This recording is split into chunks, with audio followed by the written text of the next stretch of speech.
Hermano, nuestro texto para el día de hoy es el libro de Hechos de los Apóstoles, en su capítulo 19, versículos 23 al 41. Pueden colocarme la diapositiva, por favor.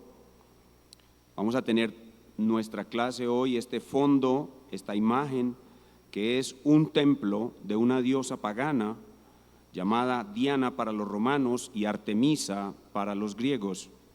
Verán la aparición del templo en la lectura. Leamos Hechos 19 del 23 al 41. Hubo por aquel tiempo un disturbio no pequeño acerca del camino, porque un platero llamado Demetrio, que hacía de plata templecillos de Diana, daba no poca ganancia a los artífices, a los cuales, reunidos con los obreros del mismo oficio, dijo: varones, sabéis que de este oficio obtenemos nuestra riqueza. Pero veis y oís que este Pablo, no solamente en Éfeso, sino en casi toda Asia, ha apartado a muchas gentes con persuasión, diciendo que no son dioses los que se hacen con las manos. Y no solamente hay peligro de que nuestro negocio venga a desacreditarse, sino también que el templo de la gran diosa Diana sea estimado en nada y comience a ser destruida la majestad de aquella a quien venera toda Asia y el mundo entero. Cuando oyeron estas cosas, se llenaron de ira y gritaron diciendo: grande es Diana de los Efesios. Y la ciudad se llenó de confusión, y a una se lanzaron al teatro arrebatando a Gayo y a Aristarco, macedonios, compañeros de Pablo. Y queriendo Pablo salir al pueblo, los discípulos no le dejaron. También algunas de las autoridades de Asia, que eran sus amigos, le enviaron recado rogándole que no se presentase en el teatro. Unos pues gritaban una cosa y otros otra, porque la concurrencia estaba confusa y los más no sabían por qué se habían reunido. Y sacaron de entre la multitud a Alejandro, empujándole los judíos. Entonces Alejandro, pedido silencio con la mano, quería hablar en su defensa ante el pueblo. Pero cuando le conocieron que era judío, todos a una voz gritaron casi por 2 horas: grande es Diana de los Efesios. Entonces el escribano, cuando había apaciguado a la multitud, dijo: varones efesios, ¿y quién es el hombre que no sabe que la ciudad de los Efesios es guardiana del templo de la gran diosa Diana y de la imagen venida de Júpiter? Puesto que esto no puede contradecirse, es necesario que os apacigüéis y que nada hagáis precipitadamente, porque habéis traído a estos hombres sin ser sacrílegos ni blasfemadores de vuestra diosa. Que si Demetrio y los artífices que están con él tienen pleito contra alguno, audiencias se conceden y procónsules hay, acúncense los unos a los otros. Y si demandáis alguna otra cosa, en legítima asamblea se puede decidir, porque peligro hay de que seamos acusados de sedición por esto de hoy, no habiendo ninguna causa por la cual podamos dar razón de este concurso. Y habiendo dicho esto, despidió la asamblea. Recuerden la imagen predominante a lo largo de nuestro estudio del libro de Hechos de los Apóstoles, con la cual siempre empiezo mis enseñanzas.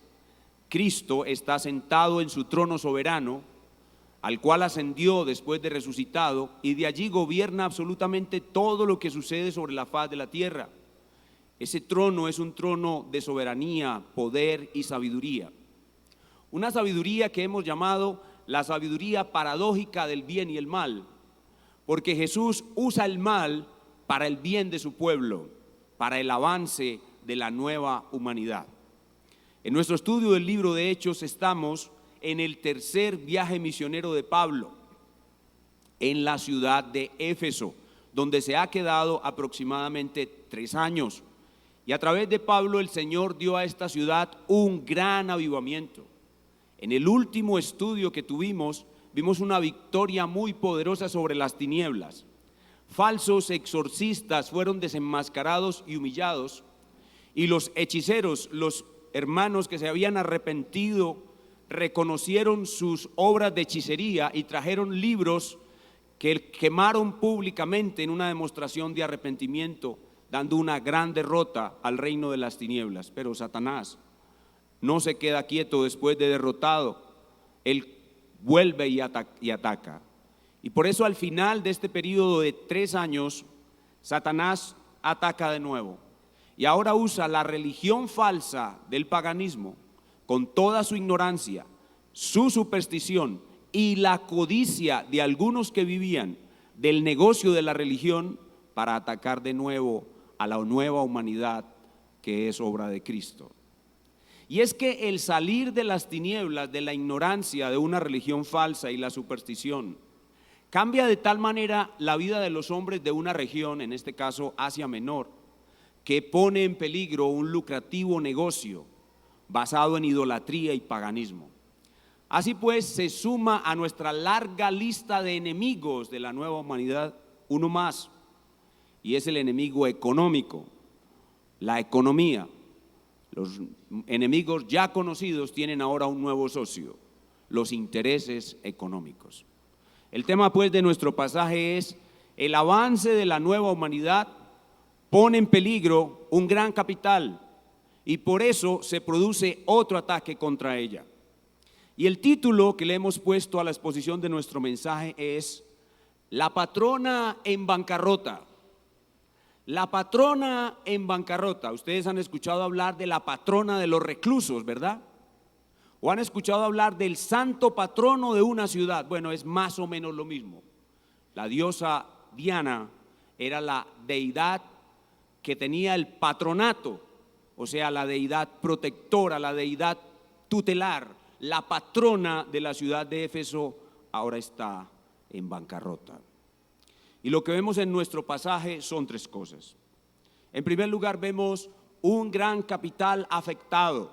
Entre los versículos 23 al 27, un gran capital afectado.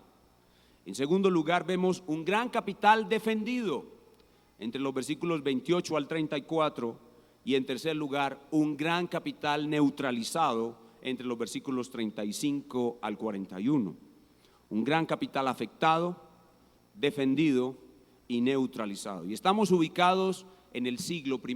Nuestros hechos ocurren en el siglo I, pero este pasaje es totalmente vigente para todos los siglos.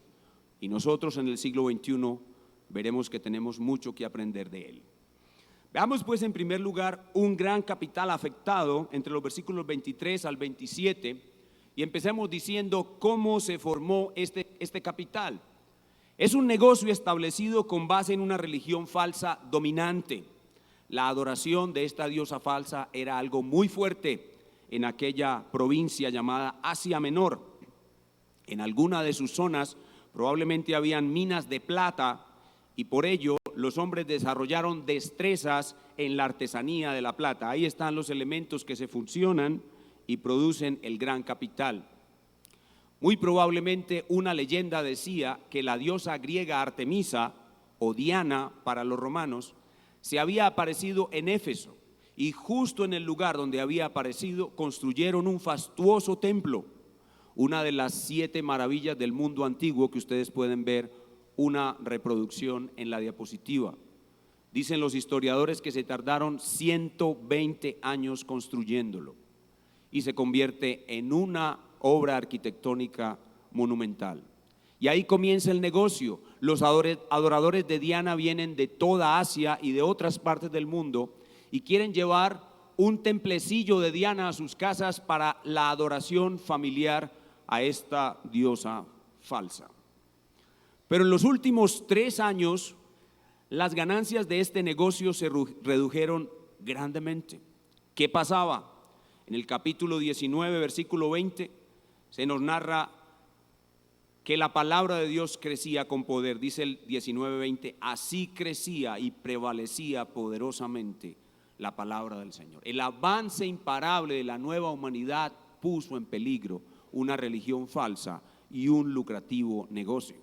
Debemos hacer algo, dice Demetrio, el líder de este grupo económico. Formemos un sindicato y protestemos, algo que está muy de moda hoy en nuestros días. ¿Qué pasó en la primera reunión de este sindicato? Versículo 27.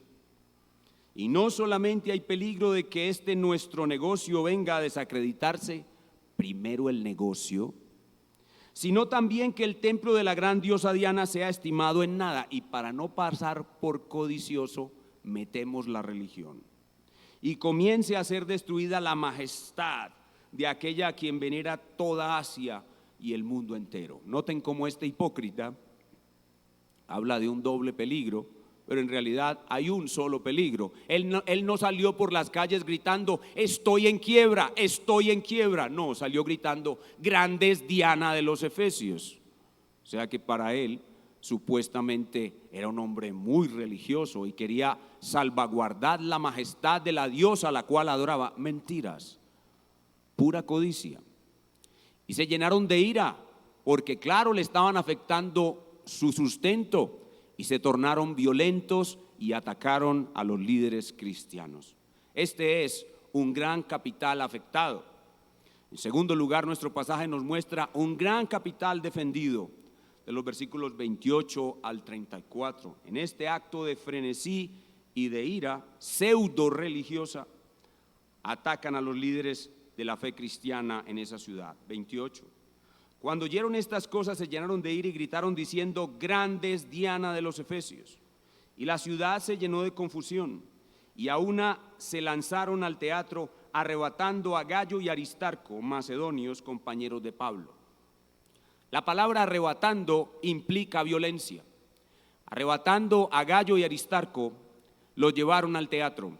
El teatro era una estructura enorme a la cual se calcula le cabían 25,000 personas. Algo parecido al estadio de fútbol de nuestra ciudad sin las tribunas altas, más o menos 25,000 personas. Y empieza el alboroto. Estos defensores de este gran capital comienzan a acusar a estos hombres de haber atacado la religión dominante. Realmente el motivo era la codicia. Al ver el peligro en que estaban sus amigos y una gran multitud reunida, Pablo quiere salir para predicar el evangelio y para tratar de ayudar a sus amigos que estaban en serio peligro de muerte, mostrando así el carácter de Cristo. A Pablo le interesaban las almas de esas 25,000 personas aún a desprecio de su vida, y las almas de sus dos amigos aún a desprecio de su vida, mostrando así el glorioso carácter de Cristo. Pero tanto la iglesia como sus amigos, que eran autoridades en Asia, se lo impidieron, lo que muestra que Pablo recibía consejo y consejo sabio, a pesar de ser el mejor dador de consejo sobre la faz de la tierra. Versículo 30. Y queriendo Pablo salir al pueblo, los discípulos no le dejaron. También algunas de las autoridades de Asia, que eran sus amigos, le enviaron recado rogándole que no se presentase al teatro. De esa manera se evita un ataque directo contra el gran apóstol Pablo. Luego, en el versículo 32 se muestra que hay una gran confusión. La mayoría de los que estaban ahí en esa reunión, de esas 25,000 personas, no sabían la causa del amotinamiento, del alboroto, y unos gritaban una cosa, otros gritaban la otra. Y aparece en la escena otro personaje llamado Alejandro en medio de esta situación. Dice, y sacaron de entre la multitud, verso 33, a Alejandro, empujándole los judíos. Entonces Alejandro, pedido silencio con la mano, quería hablar en su defensa ante el pueblo. Pero cuando le conocieron que era judío, todos a una voz gritaron casi por 2 horas, grande es Diana de los Efesios. No sabemos si Alejandro era creyente o no. No sabemos si simplemente los judíos lo pusieron para que los defendiera o para que él fuera acusado del problema que se había causado. El texto no nos lo dice, no nos especifica quién era Alejandro y qué era lo que pretendían los judíos que hiciera, si que fuera acusado o que los defendiera. Lo cierto es que la multitud también estaba llena de odio contra los judíos, y eso aumentó mucho más la confusión. Estos hombres gritaron casi por 2 horas, grande es Diana de los Efesios. Traten de imaginarse el asunto. 25,000 personas gritando 2 horas seguidas, grande es Diana de los ejércitos. Aquí tenemos una multitud prácticamente fuera de control. Aquí podía suceder cualquier cosa.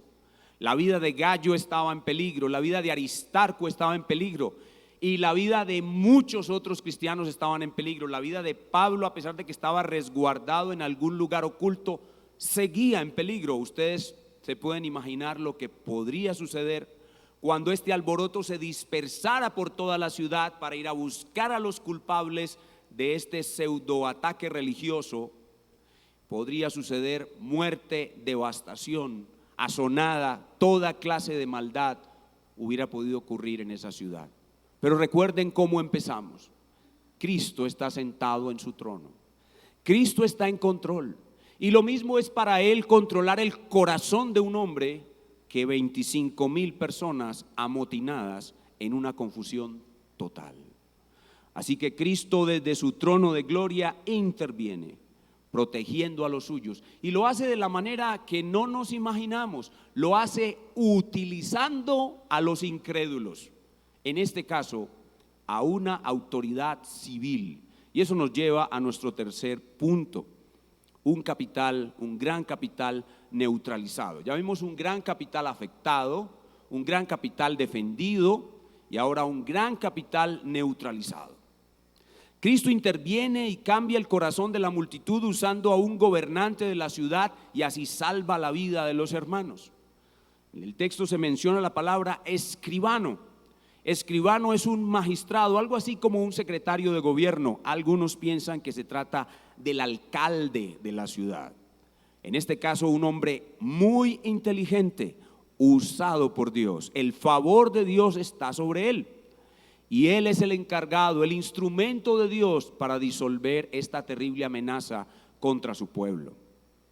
Con un discurso en gran manera apropiado, comienza este escribano con una introducción reconociéndole a los alborotadores su causa. Este es un hombre pagano, él no va a salir a defender el evangelio, pero Dios lo va a usar para disolver la multitud.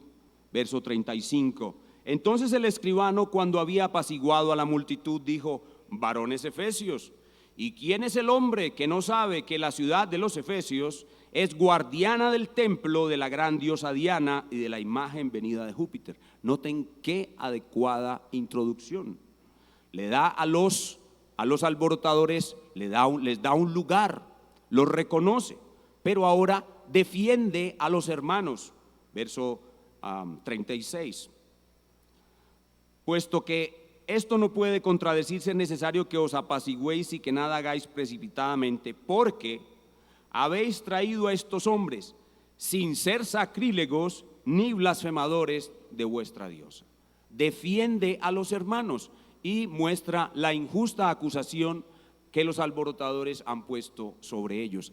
Hay bastante capacidad de mediación en este magistrado.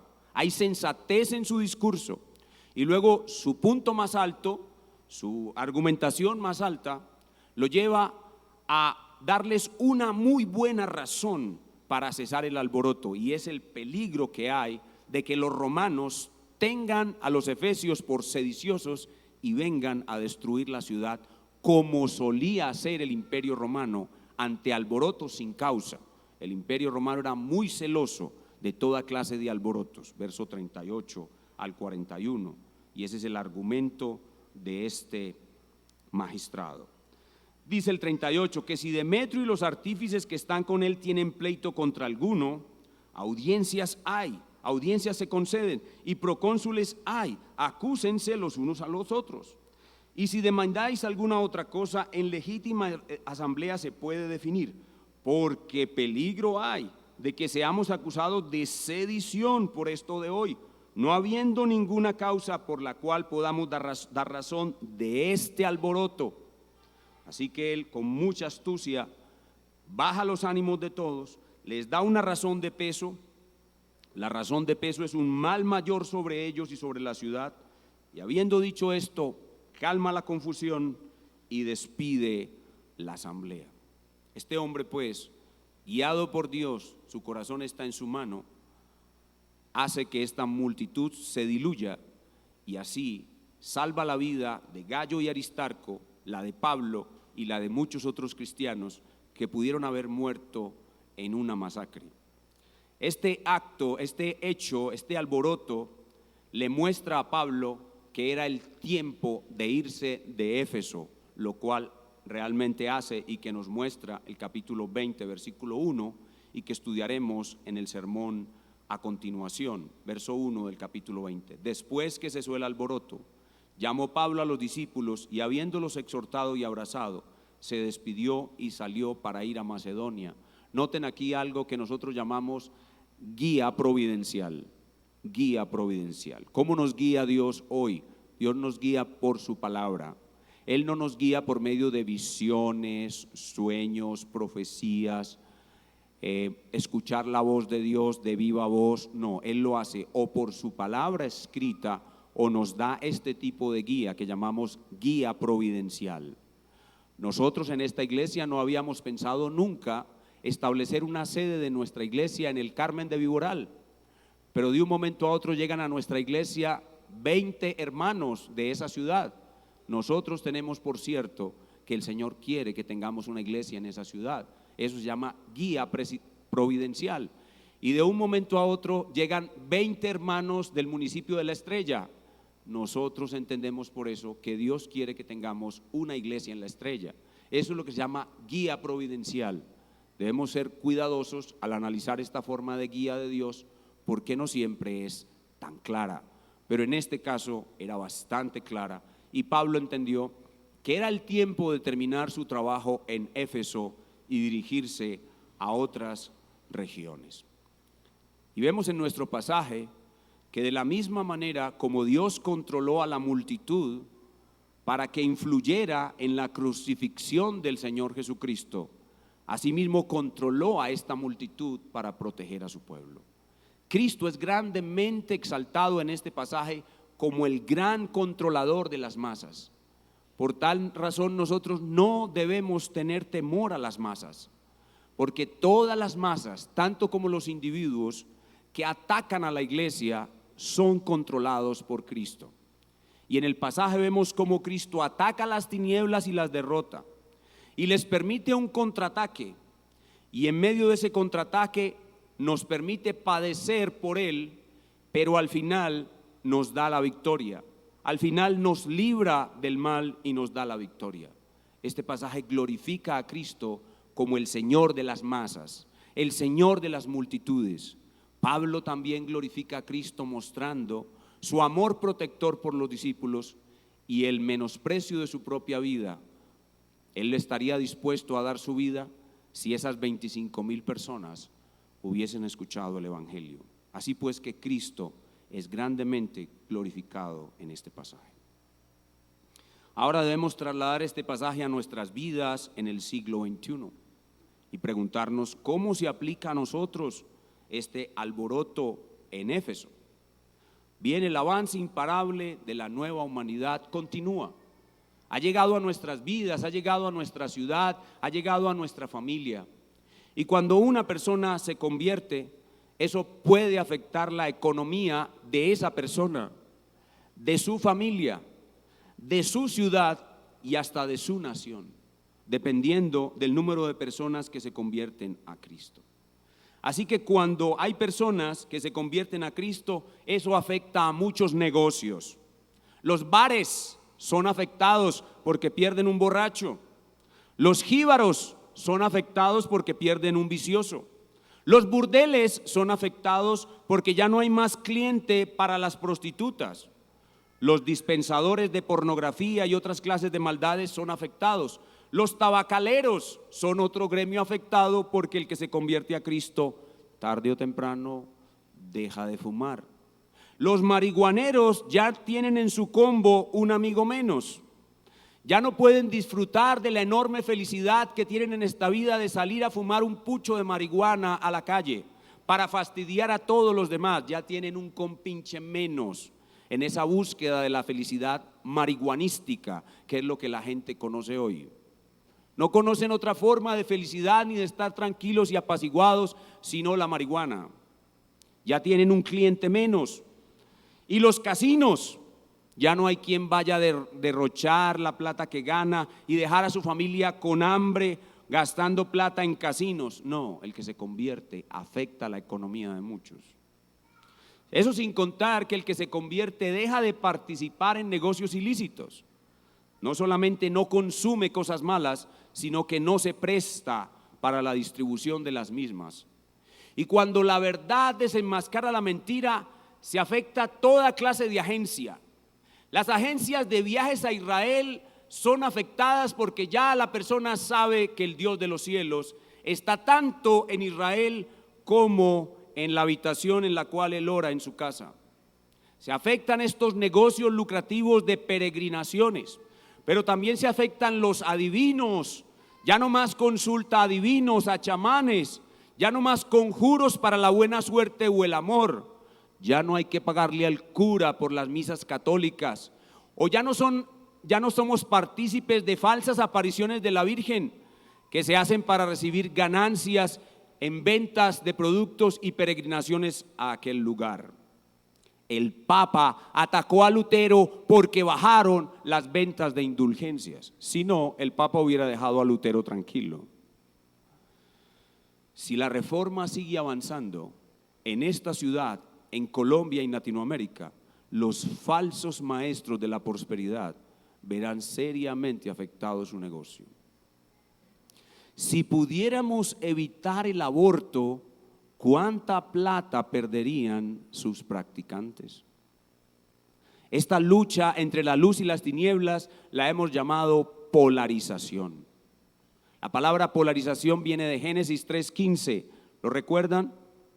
Pondré enemistad entre ti, le dice Dios a Satanás, y Eva, entre los descendientes tuyos, es decir, los hijos de Eva que conservan la imagen de Satanás, y los descendientes de Eva, es decir, los hijos de Eva que son renovados en la imagen de Dios. Hay una enemistad constante entre estos dos tipos de humanidades. Los dos tienen un pensamiento diferente, motivaciones diferentes y acciones diferentes. Los unos se enriquecen a partir de la maldad y los otros son sus enemigos que tratan de contrarrestarla. Y esa lucha se presentará sobre la faz de la tierra hasta el final de nuestra existencia en ella.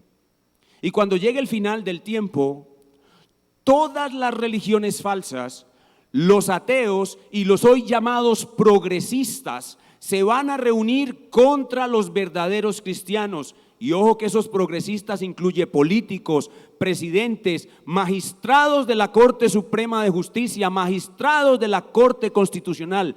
Ay, esos magistrados de la Corte Constitucional me caen al hígado. Con el famoso libre desarrollo de la personalidad abren la puerta a la práctica de toda clase de maldades. Y nosotros, cuando levantamos nuestras voces para oponernos a eso, puesto que la iglesia es la conciencia de la sociedad, nos declaran sus enemigos y ellos son nuestros enemigos. Todos se juntarán a una al final de los tiempos contra nosotros los verdaderos cristianos y nos van a acusar de ser el principal obstáculo para que el mundo pueda vivir en paz y prosperidad, y en prosperidad sobre todo. Nos van a acusar de ser los causantes de la pobreza en el mundo y de oponernos a los avances de la humanidad que traerán verdadera prosperidad. Mientras ellos, los magistrados, los políticos y todos los así llamados progresistas, ateos y de falsas religiones atacan los fundamentos de Dios, nosotros, la verdadera iglesia de Jesucristo, los defendemos y por eso provocaremos la ira de todos. Así como Demetrio se encendió en ira, ya no será un solo hombre con un grupillo de sus asociados del sindicato, no, será toda la raza humana encendida en ira contra los verdaderos hijos de Dios, que les llamamos en su rostro a lo malo, malo, y nos oponemos a sus maldades. Dice Mateo 24:9, seréis aborrecidos de todos por causa de mi nombre, y entonces se formará no un alboroto local como el de Éfeso, sino un alboroto global, el último gran alboroto. Tratarán de matarnos y destruirnos, Y en medio de ese gran alboroto, Dios no enviará a otro magistrado, no habrá otro escribano que venga a salvarnos la vida. El Señor mismo descenderá para librarnos. Oh, yo anhelo que venga ese gran alboroto. Quisiera que fuera hoy mismo. Que nos saquen a cualquier teatro para acusarnos, que maten a alguno de nosotros, pero que venga nuestro Señor.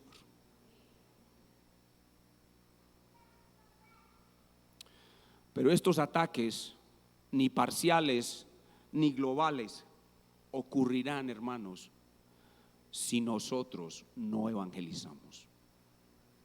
Si nosotros no evangelizamos, no habrá quien sea nuestro enemigo.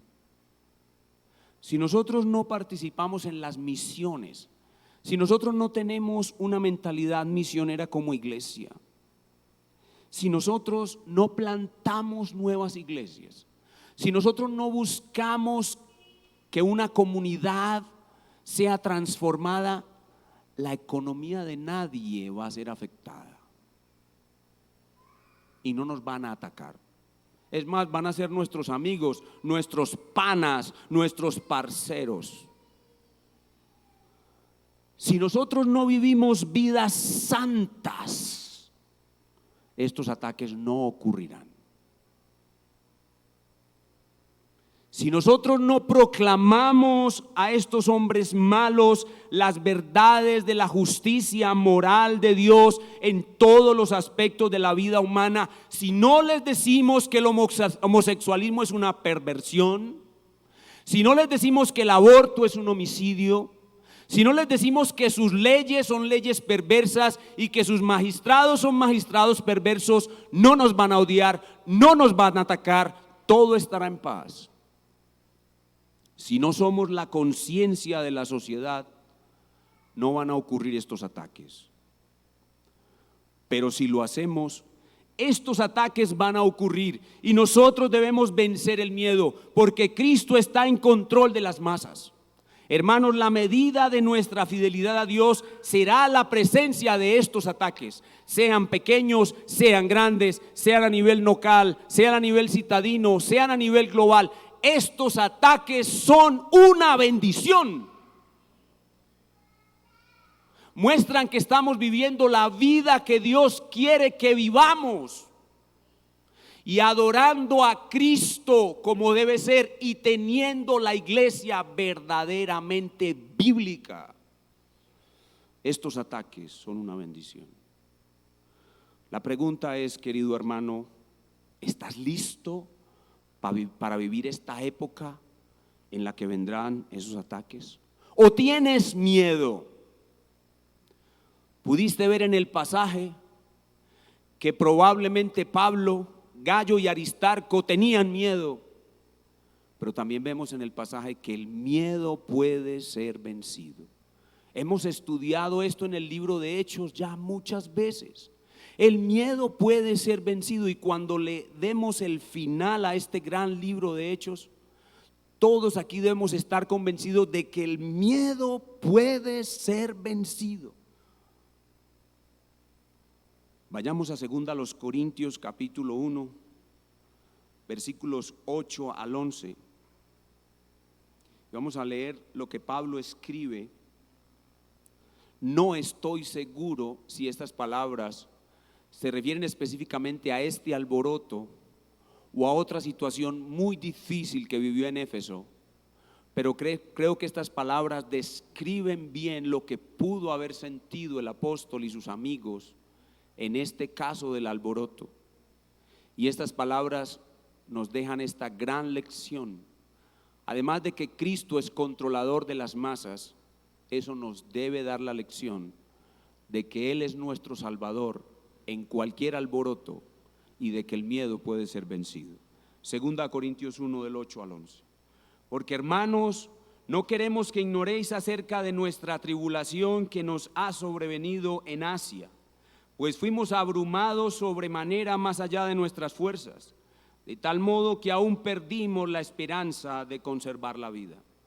Pero tuvimos en nosotros mismos sentencia de muerte, para que no confiásemos en nosotros mismos, sino en Dios que resucita a los muertos, el cual nos libró y nos libra, y en quien esperamos que aún nos librará de tan gran muerte, cooperando también vosotros a favor nuestro con la oración, para que por muchas personas sean dadas gracias a favor nuestro, por el don concedido a nosotros, por medio de muchos.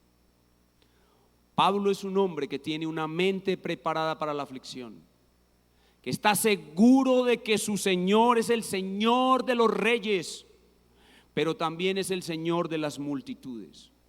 Es el Señor que calma las aguas del mar en tempestad y el Señor que calma cualquier alboroto.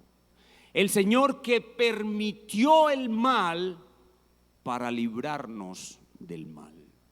Si el creyente está convencido de eso, tiene una mente preparada para la aflicción, va a evangelizar, va a participar en misiones, va a participar en plantación y sustento de iglesias, va a vivir una vida santa que desenmascara el pecado de otros a su alrededor, va a ganarse enemigos, va a ganarse ataques, pero va a estar feliz porque sus ataques son una bendición.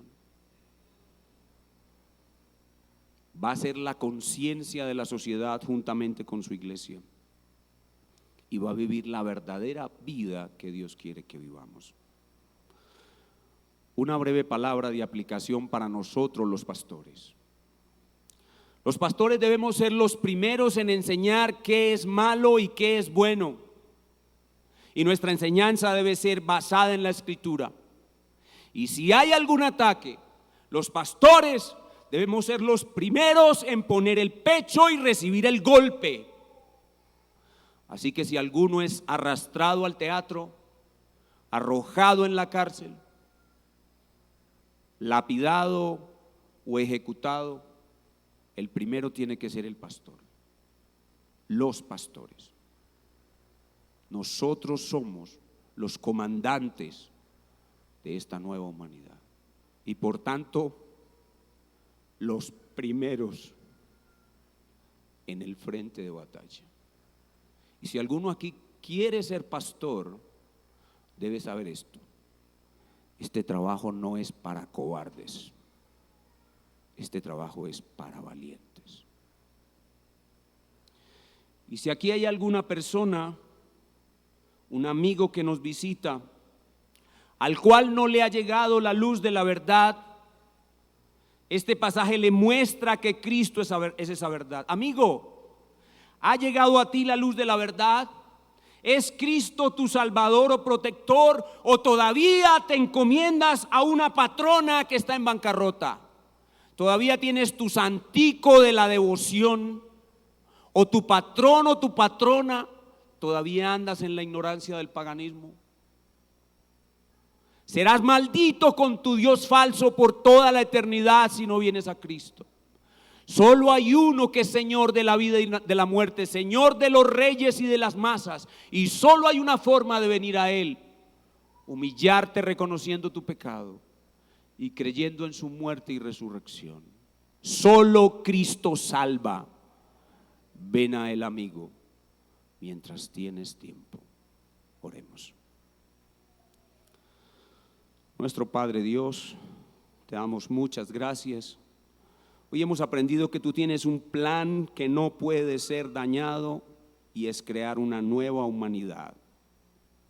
Hoy hemos aprendido que tú tienes una posición que no puede ser cambiada, y es la de controlador soberano de señores, de reyes y multitudes que garantizan el cumplimiento de tu plan. Hoy hemos aprendido que tu sabiduría es la sabiduría paradójica del bien y el mal, que siempre controlas el mal y lo haces obrar para bien de tu pueblo, que proteges a tu iglesia del mal. Pero hoy hemos aprendido también de tu requerimiento. Tu requerimiento para nosotros es valentía. Tu requerimiento para nosotros es no tener temor de evangelizar, de establecer misiones, de plantar iglesias. Tu requerimiento para nosotros es una mentalidad misionera, es el sacrificio, es una mente preparada para la aflicción. Concédenos eso, Padre Dios. Lo que demandas, dánoslo por tu gracia, Señor. Y si hay alguno aquí todavía aferrado a medallitas, a templecitos, a escapularios, o a falsas diosas o dioses, o a falsos patronos o patronas, hazles ver su total bancarrota y envíalos humillados a la cruz de Cristo para que puedan ser salvados de manera perfecta y eterna y se unan con nosotros a este poderoso ejército de salvación que no puede ser vencido. Te damos muchas gracias, Padre Dios, por tu palabra. En el nombre de Cristo. Amén.